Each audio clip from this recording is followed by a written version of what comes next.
L'Alaska est un endroit où la nature elle-même semble garder ses secrets et ne se presse pas de les partager avec les humains.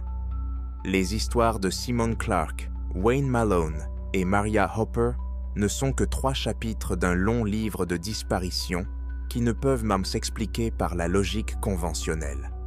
Un sac de couchage soigneusement roulé près d'une falaise, un bateau avec des rayures sur le fond, des lunettes sur un arbre, un sac avec des taches de sang à la base, tous ces indices semblent avoir été laissés là exprès, comme une énigme que personne n'a encore résolue.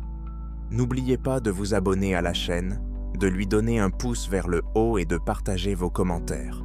Votre participation nous inspire de nouvelles vidéos. Passons maintenant à des histoires inexplicables qui laissent le plus de questions que de réponses.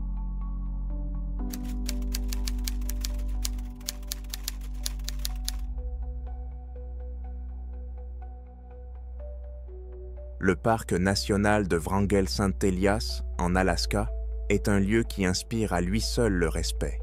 Le plus grand parc national des États-Unis, couvrant plus de 13 millions d'acres, est un endroit où les glaciers glissent dans des vallées étroites et où des pics de plus de 5000 mètres de haut dominent la toundra et des ruisseaux sans nom. Ici, les humains ne sont que des invités, et le plus souvent, ce ne sont que des passants occasionnels, presque invisibles dans ce décor naturel gigantesque.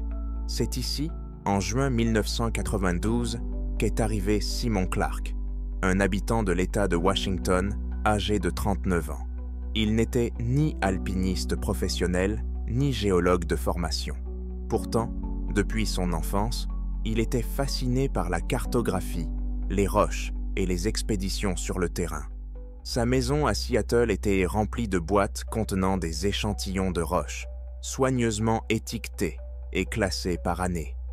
Pour lui, la géologie n'était pas un métier, mais une passion, un moyen de comprendre la structure du monde. Cette année-là, il a prévu un voyage au glacier Nabesna, l'un des endroits les plus inaccessibles du parc national de Wrangell-St. Parc national Elias. Son plan était relativement simple. Un hydravion le conduirait au lac Tana le 15 juin.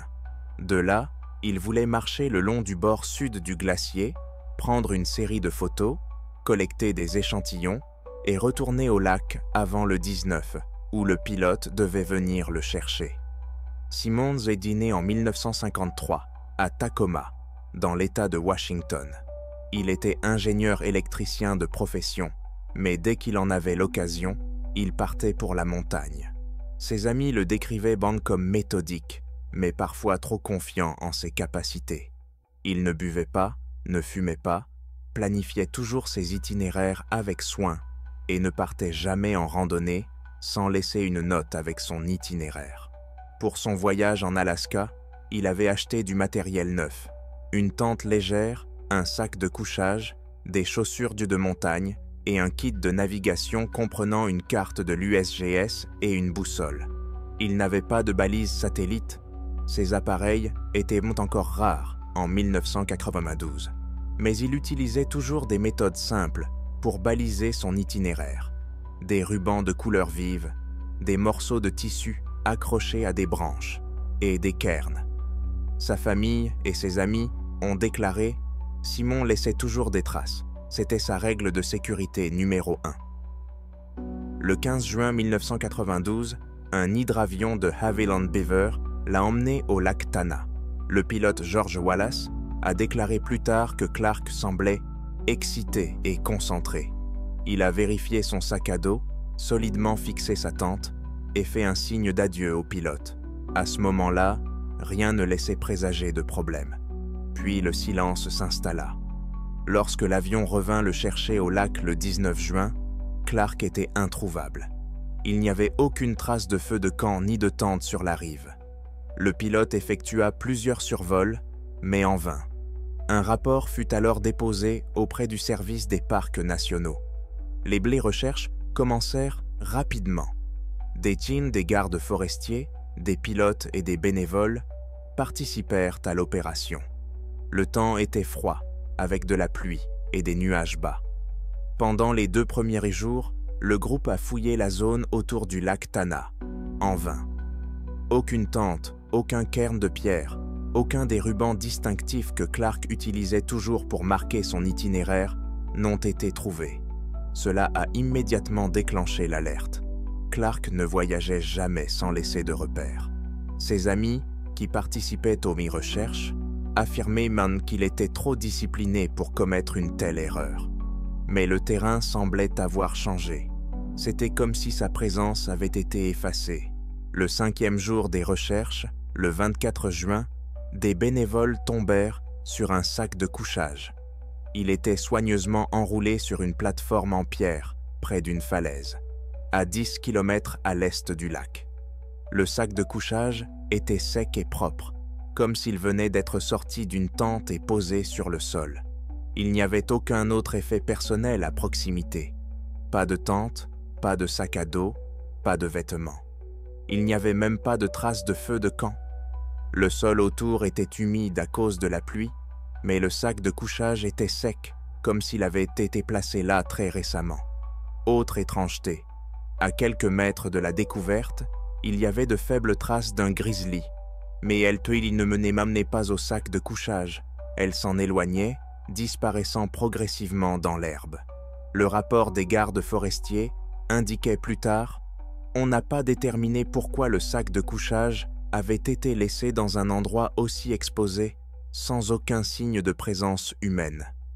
La famille Clark était convaincue que s'il avait plié son sac de couchage lui-même, il l'aurait fait dans le campement ou sur le sentier, mais pas au bord d'une falaise. Après la découverte du sac de couchage, les recherches se sont poursuivies avec une vigueur renouvelée. Le service des parcs nationaux a fait appel à des équipes supplémentaires, 2 équipages d'hélicoptères, des maîtres chiens et une trentaine de bénévoles expérimentés en randonnée. Les recherches se sont concentrées sur la zone le long du glacier Nabesna.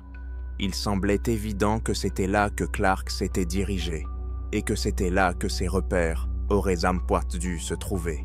Cependant, à la grande surprise de toutes les personnes impliquées, aucun repère n'a été trouvé. Pas un seul ruban, pas une seule trace, pas même une brindille pliée par une main humaine. C'était comme si Simon était parti proprement, sans laisser de traces. Cela ne lui ressemblait pas du tout. Sa sœur Carol, qui s'était rendue en Alaska, déclara plus tard: « Si vous marchez dans les bois et que vous ne voyez aucune marque, alors ce n'est pas Simon. Il n'aurait pas pu oublier. Cela fait partie de son caractère. » Les recherches ont alors pris une tournure presque mystique. Le 29 juin, 2 semaines après sa disparition, un groupe de bénévoles a trouvé une botte à environ 11 km au nord-est du lac. Il s'agissait d'une botte d'escalade à solo gauche, en bon état, avec les lacets intacts et très peu de traces d'usure. Mais la façon dont elle a été trouvée a choqué tout le monde. La chaussure se trouvait dans une étroite crevasse entre 2 rochers. Elle n'était pas simplement tombée là, mais semblait avoir été coincée de force. Elle était coincée verticalement, la pointe vers le bas, si profondément qu'il a fallu utiliser un pied de biche pour la retirer.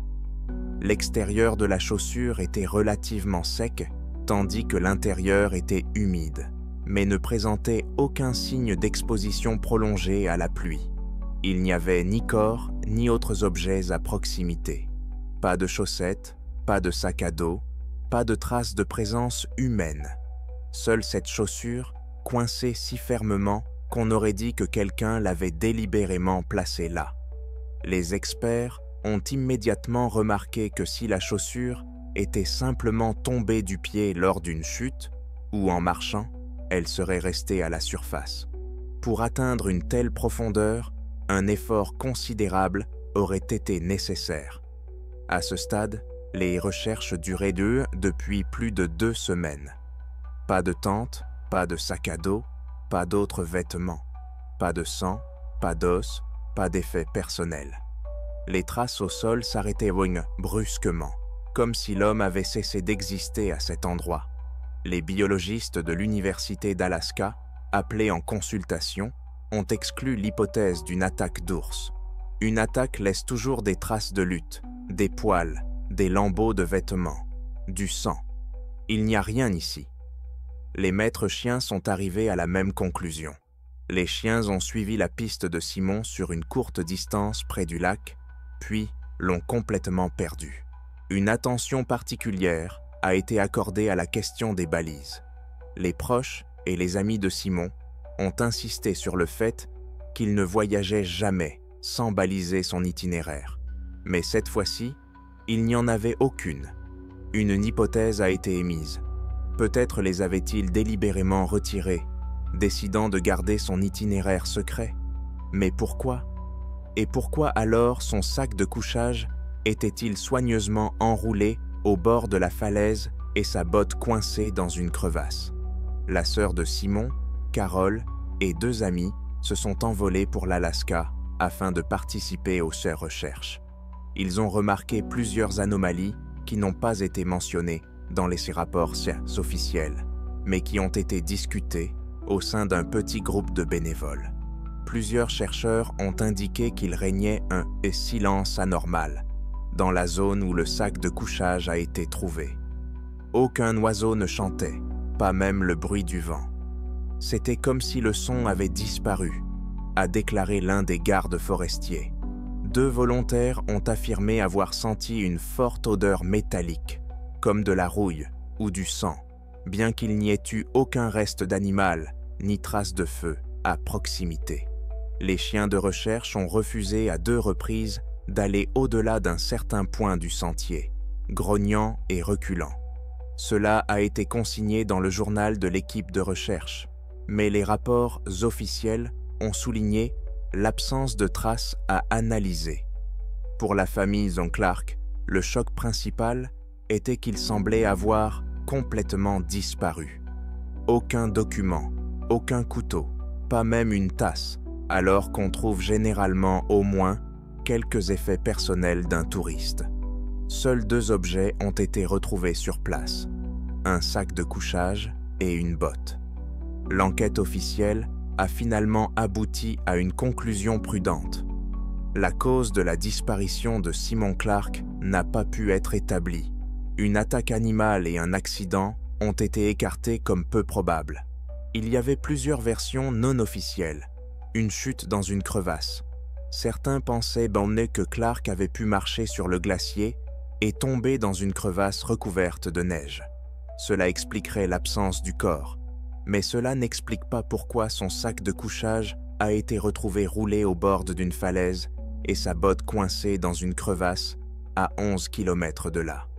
Une autre version était dès qu'il voulait disparaître et commencer une nouvelle vie. Mais certains éléments contredisaient cette hypothèse. Il avait laissé ses papiers, son argent et sa précieuse collection de minéraux chez lui. Rien n'indiquait qu'il voulait disparaître. La possibilité d'un crime a parfois été évoquée. Quelqu'un aurait pu le rencontrer dans les montagnes, mais la région était complètement déserte. À l'époque, aucun campement n'avait été signalé dans un rayon de 48 km. Une recherche de volontaires parmi les partisans d'hypothèses anormales a permis de rassembler une série d'histoires similaires en Alaska. Des personnes dont on avait perdu la trace, dont les effets personnels avaient-ils été retrouvés soigneusement rangés dans des endroits illogiques. En 1993 et 1994, des recherches répétées ont été menées pendant les mois les plus chauds. Des volontaires ont fouillé les lits d'eau des rivières, les éboulis rocheux et même les grottes dans les formations rocheuses. Mais là encore, rien. La famille de Simon Clark n'a obtenu la reconnaissance officielle de son décès qu'en 1997, 5 ans après sa disparition. Mais ni eux, ni la plupart des chercheurs ne pouvaient accepter qu'un homme ait simplement disparu, ne laissant derrière lui que 2 objets qui semblaient avoir été délibérément laissés là par quelqu'un. À ce jour, personne ne sait où Simon Clark a fini ce jour de juin 1992.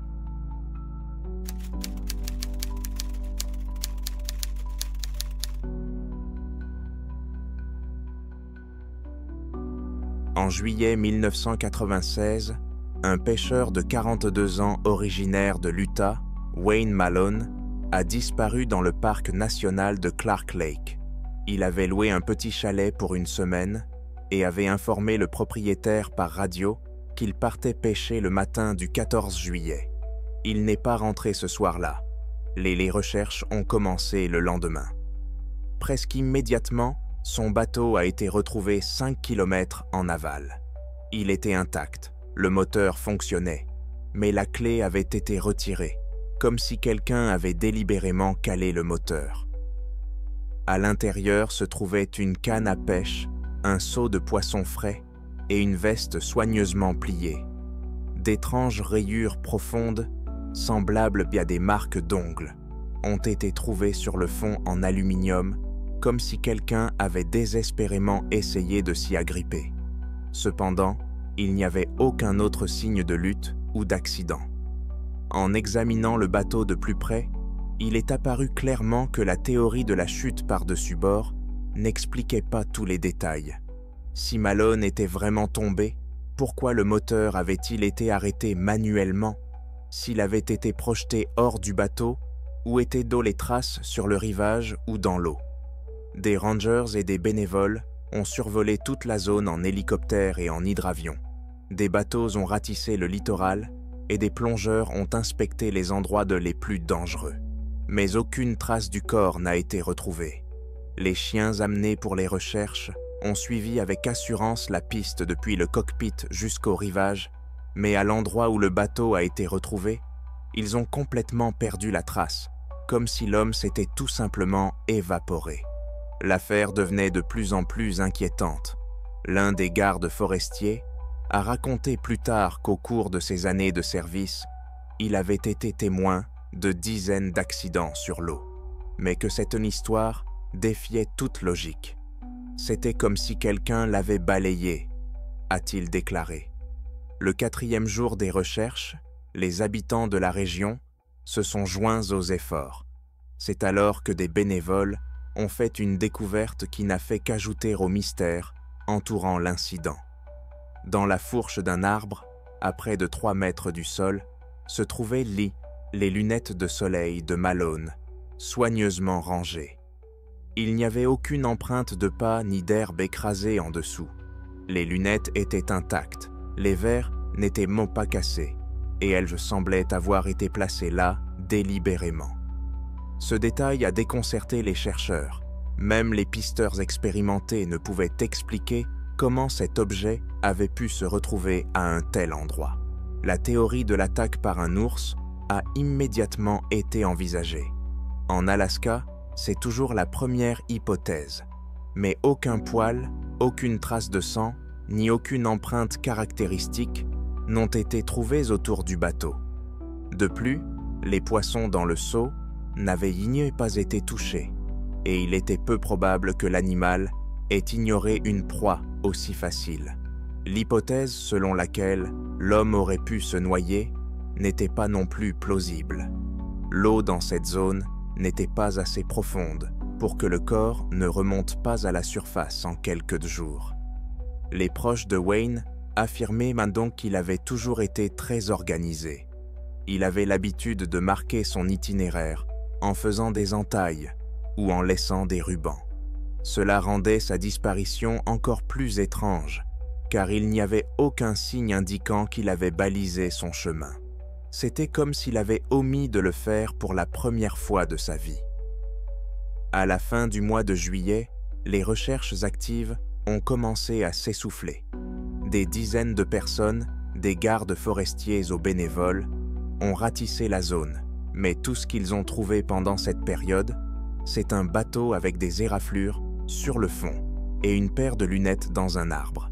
Les rapports officiels indiquaient laconiquement aucune explication logique.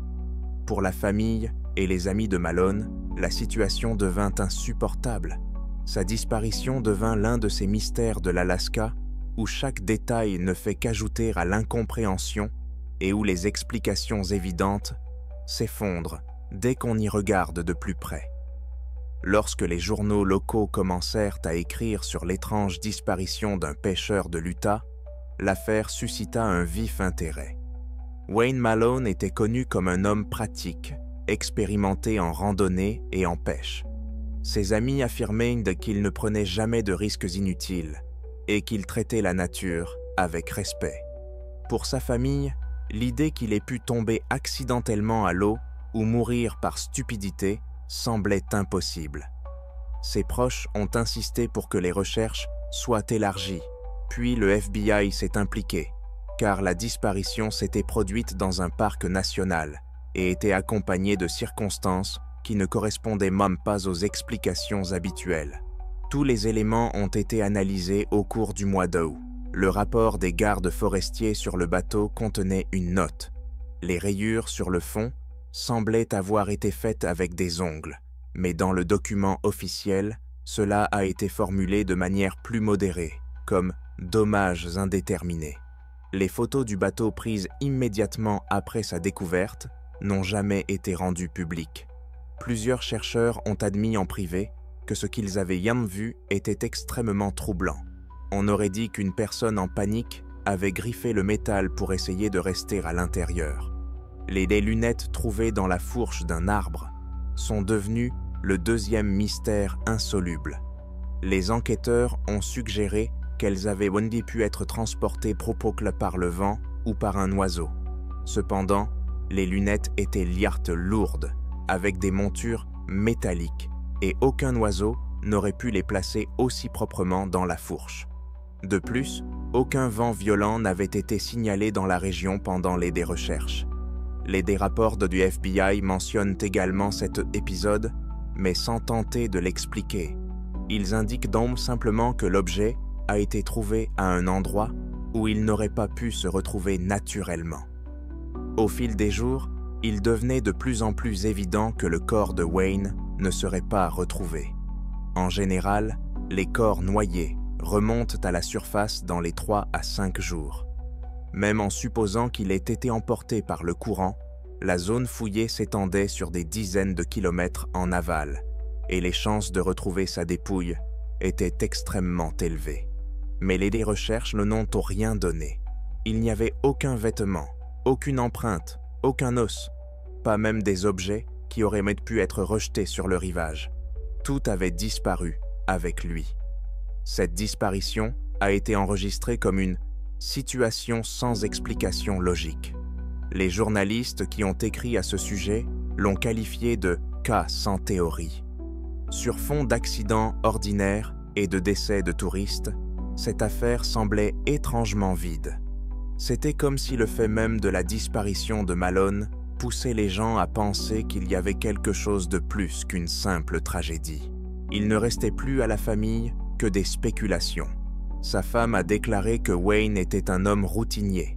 Il rangeait toujours ses affaires avec soin, et c'est exactement ce qu'on a trouvé dans le bateau. Une veste pliée, une canne à pêche et des poissons soigneusement nettoyés. On aurait dit qu'il avait l'intention de revenir dans quelques minutes, mais il n'était jamais revenu. Dans son rapport annuel, le FBI a classé le cas de Malone séparément, avec la mention « aucun signe de violence, aucune explication ». Il s'agit d'une formulation rare, car ils indiquent généralement au moins la cause la plus probable, noyade, accident ou attaque animale. Dans ce cas, ils ne l'ont même pas fait. Au fil du temps, l'histoire de Wayne Malone est devenue une légende locale. Les pêcheurs et les habitants du lac Clark ont déclaré que depuis lors, ils étaient plus prudents lorsqu'ils sortaient des seuls. À plusieurs reprises, des gens ont affirmé avoir vu un bateau dériver lentement sans propriétaire, mais lorsqu'ils s'approchaient, il était vide. Cette coïncidence leur rappelait toujours ce jour de juillet 1976. C'est ainsi que les choses sont restées. Un bateau avec des éraflures, des effets personnels soigneusement rangés, des lunettes sur un arbre et aucun corps. Pour la police, il s'agissait d'une disparition inexpliquée. Pour la famille, c'était une question éternelle sans réponse. Pour les enquêteurs chargés de ce type d'affaires, c'était une histoire de plus qui venait s'ajouter à la longue série de disparitions mystérieuses en Alaska, où la nature semble capable de faire disparaître des personnes sans laisser de traces.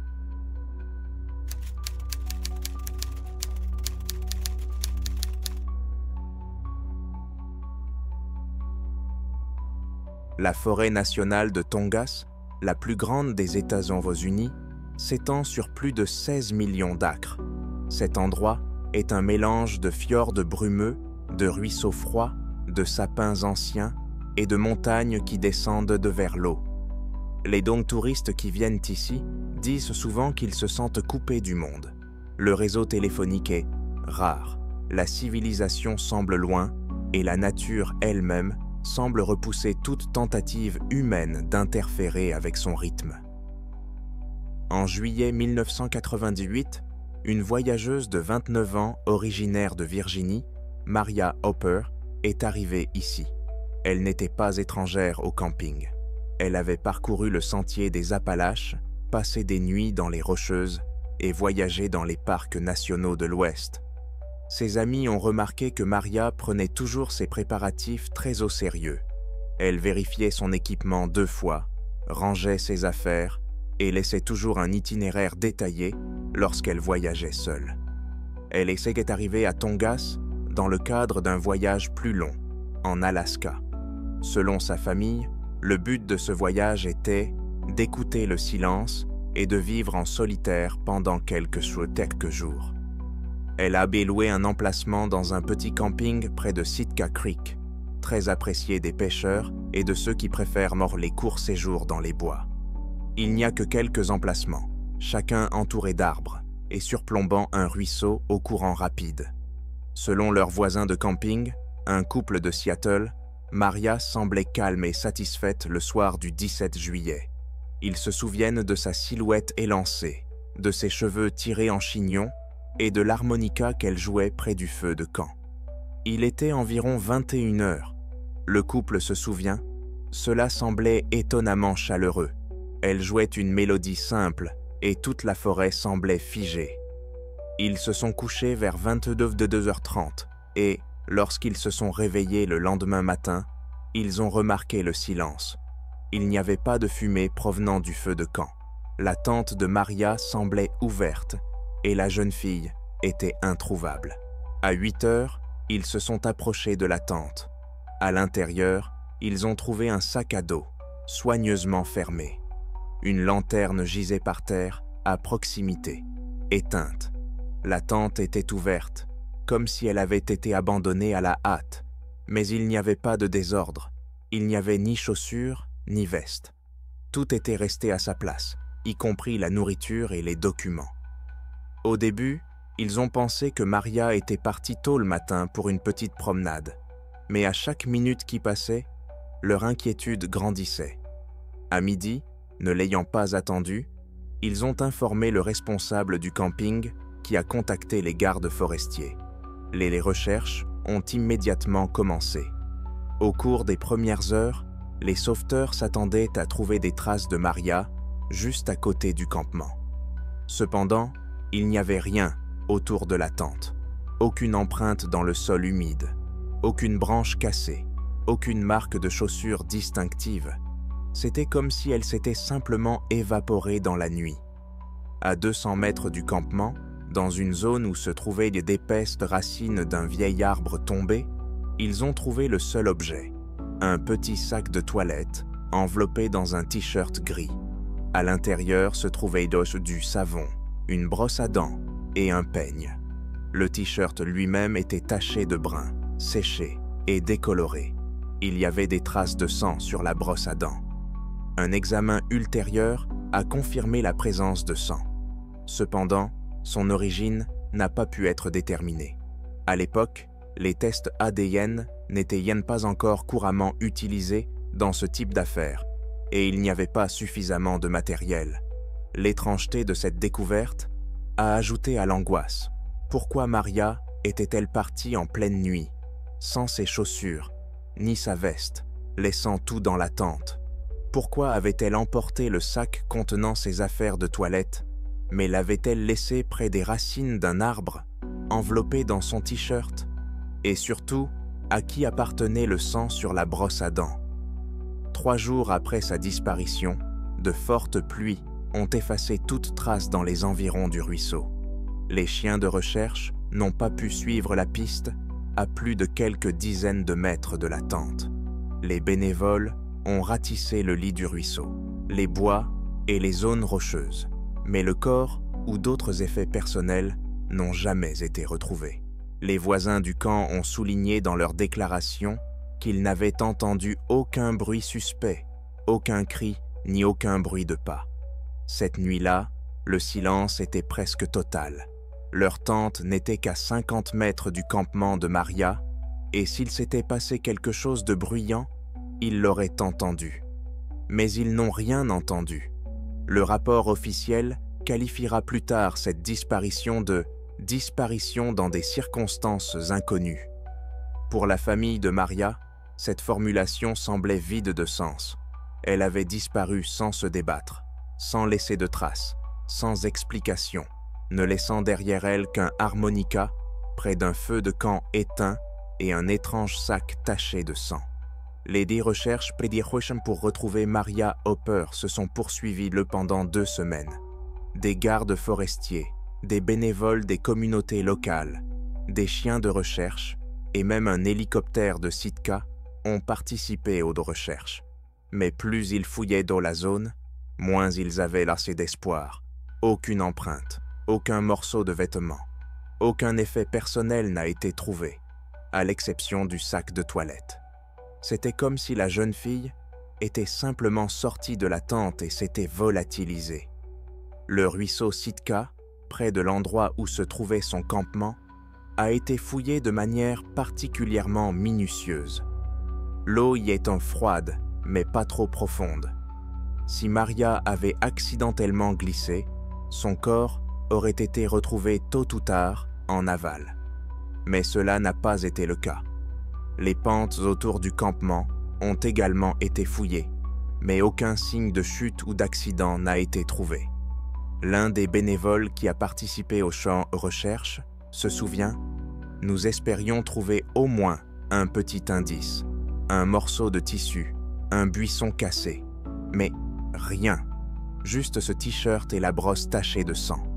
Cela ne semblait pas normal, c'était comme si quelqu'un l'avait emmené et laissé là exprès. » La famille de Maria est arrivée de Virginie le 3e jour après sa disparition. Son frère John a déclaré dans une interview à un journal local « Maria était toujours prudente. Elle ne sortait pas pieds d'un peu nus la nuit et ne s'éloignait pas seule. Si elle décidait d'aller quelque part, elle aurait pris une lampe de poche et ses bottes. Il s'est passé quelque chose et nous ne savons pas quoi. » Les enquêteurs ont avancé plusieurs hypothèses. La première était qu'elle était partie de son plein gré, mais toutes ses affaires, y compris ses papiers et son argent, avaient été laissées dans la tente. De plus, pourquoi serait-elle partie de nuit, sans chaussures? La deuxième hypothèse était qu'elle avait été attaquée par un animal sauvage, mais il n'y avait aucun signe de lutte dans ou autour de la tente, et le t-shirt taché de sang qui avait été retrouvé ressemblait davantage à un chiffon que quelqu'un aurait utilisé pour s'essuyer les mains. La troisième théorie était celle d'un accident dans la forêt, mais dans ce cas, ils auraient dû trouver le corps, ou au moins des traces de chute, et la forêt avait été passée au peigne fin des dizaines de fois. Dans les archives, l'affaire Maria Hopper restait non résolue. Les documents indiquaient explicitement aucune explication logique pour le comportement ou les preuves trouvées. Pour les gardes forestiers de Tongass, sa disparition est devenue l'une des affaires les plus mystérieuses de la décennie. Au fil des ans, la légende de la fille de l'harmonica est entrée dans la tradition orale des habitants de la région. Les touristes qui visitent le camping près de Sitka Creek entendent parfois des histoires racontant que, pendant les nuits d'été, on peut entendre au loin une mélodie douce, comme si quelqu'un jouait de l'harmonica près du feu de camp. Les faits restent les mêmes. En juillet 1988, Maria Hopper, 29 ans, s'est assise près du feu de camp dans la soirée, et le lendemain matin, elle avait disparu. Il ne restait que sa tente, un harmonica et un étrange sac taché de sang. Tout le reste n'est que spéculation. Son corps n'a jamais été retrouvé. C'est tout. Si vous avez trouvé cela intéressant, aimez, abonnez-vous et écrivez dans les commentaires laquelle de ces histoires vous a le plus marqué. Il y a encore d'autres disparitions effrayantes et inexplicables qui sont impossibles à expliquer.